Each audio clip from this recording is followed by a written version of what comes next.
Everyone has a few bad habits they would like to change. Some of us even have addictions to substances, such as drugs, alcohol, nicotine, and sugar. Others have addictions to behaviors such as video games, sex, gambling, or shopping. Whether it's a full-blown addiction or time to start being healthier, change can be hard, and often people have trouble at first admitting they have a problem that needs to be addressed. This is how formal intervention, if an option for you and your loved one, can be a useful resource. If a professional interventionist isn't something available to you, understand the basic psychology of addiction denial and the stages of change can be a good start. My name is Ian Baer, and I'm here to tell you that local 12-step meeting directories are everywhere online with a simple internet search for those ready to receive help with their addictive behaviors. However, more often than not, these individuals are in some form of denial due to surges in the brain of the stress hormone cortisol, creating a lack of insight to the cause of their stress, which is ironically a counter-response to the dopamine surges in the brain caused by their addictive behavior in the first place. This is better known as the cycle of addiction.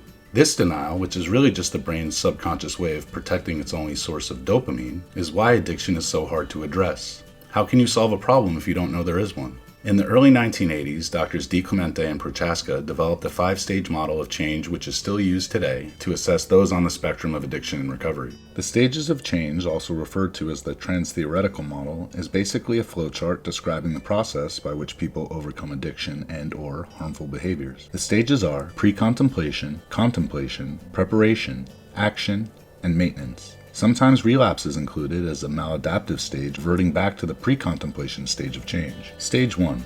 Pre-contemplation. Individuals in the pre-contemplation stage have no motivation to change. They deny they have a problem or are in a hopeless state, typically blaming others or their circumstances for their behaviors. People in the pre-contemplation stage do not consider their behavior to be the problem. Usually they haven't experienced enough emotional pain to be able to self-examine successfully without outside intervention or consequence. From the diabetic who continues to ignore their doctor's warnings, to the hardworking executive who deserves a few drinks at the end of a long day, neither are ready to look inside themselves for any kind of life changes. Stage 2.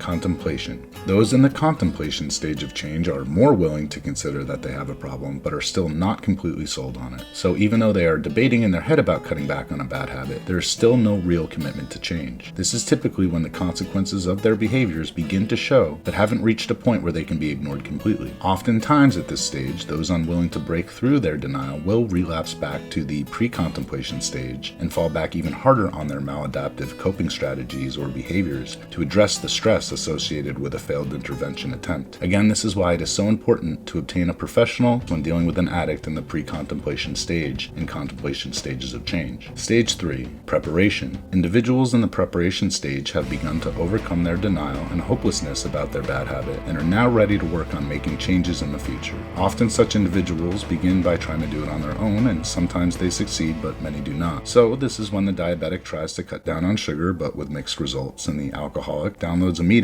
but can't seem to get himself to go. Stage 4.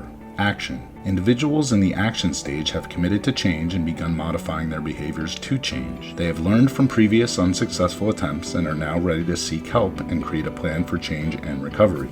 This is when the diabetic begins to start a new dietary schedule and the alcoholic attends his first meeting. Stage 5. Maintenance. Individuals in the maintenance stage have created healthy habits to replace the bad ones and now focus on strengthening the new habits to avoid falling back into the old ones. The diabetic is in front of her health and continues to maintain her diet, and the alcoholic has obtained a sponsor or a therapist and is regularly attending sessions. So, how can the 5 stages of change help you overcome a bad habit or addiction? Well, first you must try to pinpoint which stage you or a loved one is in. Remember, the first step in solving a problem is admitting there is one, and if that hasn't happened yet, you can find out more ways I can help on my website, www.sobercontracts.com. I'll attach a link in the description. Thanks again, and don't forget to smash that like and subscribe button. We used to drink whiskey, pop pills, and smoke crack. And now we sit back, relax, at Sober Contracts.